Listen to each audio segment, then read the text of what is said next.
আসসালামু আলাইকুম। পৃথিবীর অধিকাংশ মানুষ ইসরায়েল এবং ফিলিস্তিন ইস্যুতে তারা মনে করে যে বেশিরভাগ মানুষই মনে করে যে ফিলিস্তিন এবং ইসরায়েলের ইস্যু সমাধান একটা পথ, সেটা হচ্ছে যে আপনার দ্বিরাষ্ট্র মানে দুইটি রাষ্ট্র আলাদাভাবে ভিত্তিতে গঠিত হওয়া, অর্থাৎ ইসরায়েল আলাদা একটা ভূখণ্ড নিয়ে গঠিত হবে আর ফিলিস্তিন আলাদা ভূখণ্ড, অর্থাৎ নির্দিষ্ট দুই রাষ্ট্রের মধ্যবর্তী একটা সীমানা থাকবে। আর এটার মধ্যেই মূলত তারা মনে করে যে সমাধান নিহিত আছে। কিন্তু আমি বলছি আল্লাহর কসম করে বলছি, এটার মাঝে কখনো সমাধান নাই। বেশিরভাগ মানুষই পশ্চিমাদের দেখানো পদ্ধতি বা নীতির দ্বারা তারা মানে এটা দ্বারা আলোকিত হচ্ছে বা তারা প্রভাবিত হচ্ছে। আমরা যদি একটু বিশ্লেষণ করে দেখি, তাহলে ইসরায়েল কি চাই সেটা আমাকে বুঝতে হবে। যদি এটাকে বুঝতে হয়, ইসরায়েল যেটা চায় সেটা হচ্ছে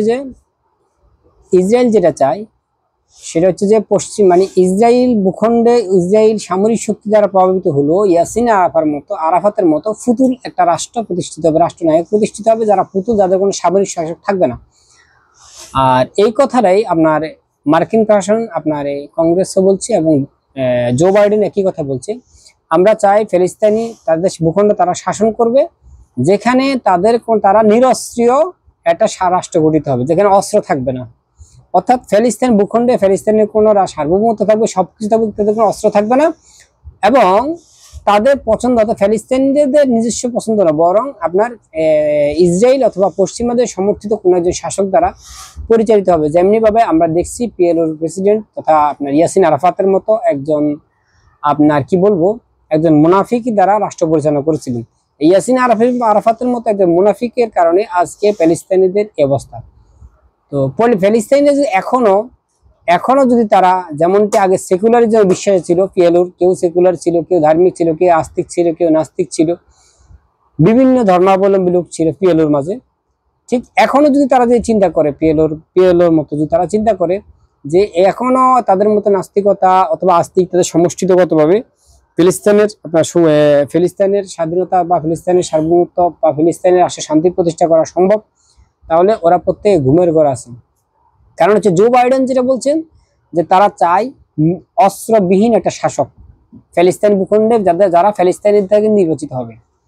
অন্যদিক দিয়ে একই কথা আপনার ইসরায়েলের স্বরাষ্ট্রমন্ত্রী তিনি এই কথা বলছেন যে ইসরায়েল চায় যে ফিলিস্তিন ভূখণ্ডে একজন ফিলিস্তিনি দ্বারা নির্বাচিত শাসক হবে, যেটা হবে তাদের যেখানে কোনো অস্ত্র থাকবে না, অর্থাৎ ইসরায়েলের দ্বারা অস্ত্র ত্যাগ করবে না, অস্ত্র তারা বুনিয়াদ করবে না। অর্থাৎ ইসরায়েল যদি তাদেরকে থ্রেট দেয়, তাদেরকে নির্বিচারে হত্যা করবে, তারা প্রতিরোধ করার মতো ক্যাপাসিটি থাকবে না। তাহলে আপনি দেখেন, গত 47 সনের পর থেকে যখন ইসরায়েল রাষ্ট্র প্রতিষ্ঠা হয় আমেরিকা বেলমন্টে ইয়াম চুক্তির মাধ্যমে, তখন থেকে ইসরায়েল গণহারে ফিলিস্তিনিদের হত্যা করে তাদের বাড়ি থেকে উচ্ছেদের মাধ্যমে তারা ভূখণ্ড দখল করে আসছে একটা পর একটা। সমস্ত পশ্চিমা বিশ্বগুলো এখানে তাদেরকে একেবারে ব্রিটেন এবং আমেরিকা স্পষ্টভাবে তাদেরকে সমর্থন দিয়ে যাচ্ছে এবং তারা যে জেনোসাইড চালাচ্ছে, তাদেরকে এই জেনোসাইডকে তারা কখনো জেনোসাইড বলে স্বীকৃতি দিতে প্রস্তুত নয়।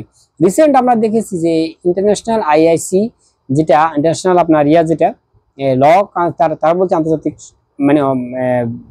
আন্তর্জাতিক আদালত যেটা বলছে যে তাদের বিরুদ্ধে জেনোসাইড বা গণহত্যার একটা অভিযোগ আনা হবে। কিন্তু এটাও আমরা যদি বিশ্লেষণ করে দেখি, সেক্ষেত্রে আন্তর্জাতিক আদালত কতটুকু গণহত্যার বিচার কার্যকারিতা করছে, তাদের ইতিহাসগুলো ঘাটতে দেখবে সেখানে অন্তঃসার শূন্য। কেবলমাত্র তারা শাসকদের সাথে ক্ষমতাসীনদের পক্ষে হয়ে কাজ করেছে, কিন্তু কখনো তারা নিরপরাধী মানুষের পক্ষে হয়ে কখনো কাজ করেনি। আমরা দেখতে পাচ্ছি যে আন্তর্জাতিক আদালতে আমরা সাদ্দাম হোসেনের বিচার হয়েছে, কিন্তু সেক্ষেত্রে কেবলমাত্র সাদ্দাম হোসেন পরাজিত হওয়ার কারণ পশ্চিমাদের সন্তুষ্ট করার জন্য সাদ্দাম হোসেনের বিচার হয়েছে, কিন্তু এই বিচারগুলো কোনো নিরপেক্ষভাবে হয় নাই, বরং সাদ্দাম হোসেনের রাজ্যে আক্রান্ত হয়েছিল আমেরিকানদের দ্বারা এবং তাদের দ্বারা আক্রান্ত হওয়ার পরে তাদের দ্বারা বিচার হয়েছে, অর্থাৎ জালেম আর আবার মাজলুমের উপর বিচার করেছে।